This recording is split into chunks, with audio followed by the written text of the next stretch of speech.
4 ஆண்டுகள் என்ன முறையை கையாண்டார்களோ அதே வாங்கியுள்ள கடன்களுக்கும் மத்திய அரசு தான் நிதி கொடுக்காததான் ஓரவஞ்சனை தான் காரணம். புரட்சி தலைவர் எடப்பாடி 2026 மீண்டும் மக்களாட்சி மலர வேண்டும்.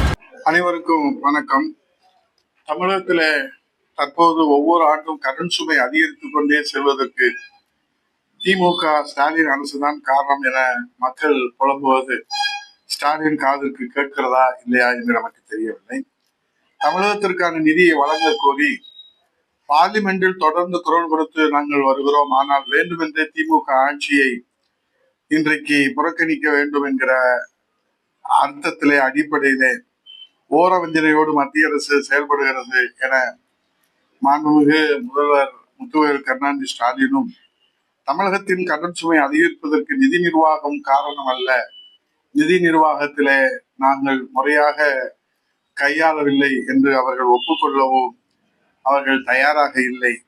அதற்கு மாற்றாக மத்திய அரசின் மாற்றாந்தாய் மனப்பான்மையே காரணம் என்று மாண்புமிகு நிதியமைச்சர் தங்கம் தென்னரசு அவர்களும் மத்திய அரசின் மீது மொத்த பழியும் சுமத்தி தங்களை உத்தம புத்தர்கள் போல் காட்டிக் கொள்வதற்கு கடந்த துணை மானிய கோரிக்கை கூடுதல் செலவினங்களுக்கான இந்த கூட்டத்தொடரிலே கடந்த 4 ஆண்டுகள் என்ன முறையை கையாண்டார்களோ அதே முறைதான் இப்போதும் கையாண்டிருக்கின்றார்கள்.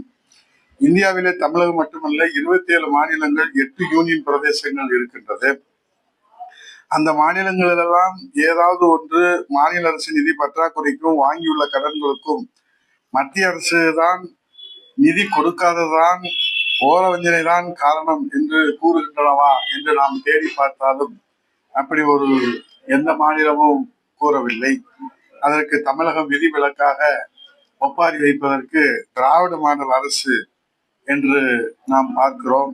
தும்மினாலும் இருமினாலும் கூட மத்திய அரசு நிதி கொடுக்காதால் தான் தும்மலும் இருமலும் வருகிறது என்று சதா குற்றம் சாட்டுவதை மட்டுமே தன்னுடைய கடமையாக ஆட்சி அதிகாரத்தை வைத்துக் கொண்டு புலம்பி வருகிற இந்த ஒப்பாரியினால் தமிழக மக்களுக்கு எந்த பலனும் ஏற்பட போவதில்லை.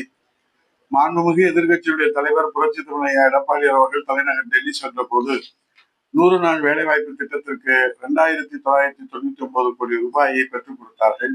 2வது கட்டமாக மெட்ரோ ரயில் திட்டத்திற்கு புரட்சி தலைவர் எடப்பாடி அவர்கள் கோரிக்கை வைத்து நிதியை பெற்றுக் கொடுத்தார்கள்.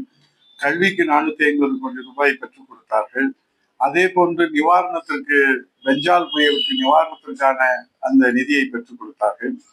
ஆகவே இன்றைக்கு ஒரு மத்திய அரசோடு மாநில அரசு தமிழகத்தின் உரிமையை எப்படி நிலைநாட்ட வேண்டும் என்கிற அந்த சித்தாந்தத்தை இன்னும் திராவிட முன்னேற்ற கழக அரசு 75 ஆண்டுகள் கழித்தும் இன்னும் முழுமையாக அவர்கள் அதற்காக கற்று தேரவில்லையோ என்ற நிலையை தான் நாம் பார்க்கிறோம்.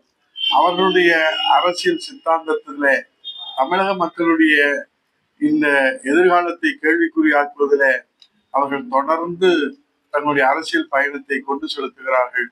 இதனால் தமிழகம் கடன் சுமையிலே மட்டுமல்ல, இன்றைக்கு தமிழகம் பல்வேறு நிலைகளிலே எதிர்காலம் கேள்விக்குறியாகி இருக்கிறது என்பதையும் நாம் கவனத்திலே கொள்ள வேண்டிய நேரம் இது.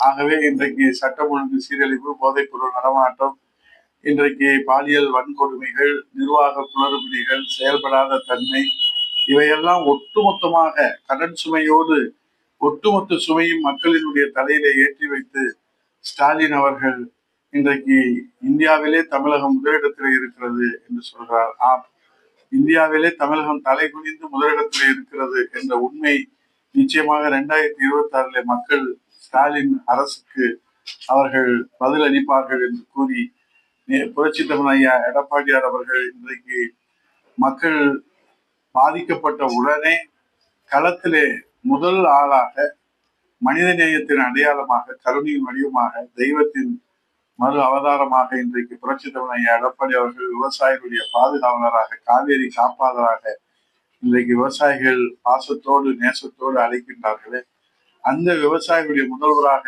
இன்றைக்கு புரட்சி தலைவர் எடப்பாடி அவர்கள் களத்தில் நின்று விவசாயிகளுக்கு இன்றைக்கு அவர் ஆறுதல் கூறியது. மத்திய குழு உடனடியாக இன்றைக்கு புறப்பட்டு கண்ணீரை துடைப்பதற்கு வந்திருக்கின்றார். ஈரப்பதத்தை நெஞ்சிலே ஈரமில்லாமல் அவர்கள் சொல்லுகிற பதில், நெல்லின் ஈரப்பதத்தை நெஞ்சிலே ஈரமில்லாமல் அவர்கள் சொல்லுகிற பதில் இன்றைக்கு கண்ணீர் கடலிலே விவசாயிகளை மூழ்கடித்திருக்கிறது. அவரை மீட்டெடுப்பதற்காக புரட்சித் தலைவர் ஐயா எடப்பாடியார் களத்திலே இறங்கி மத்திய குழு இன்றைக்கு வருகை தர இருக்கிறார்கள்.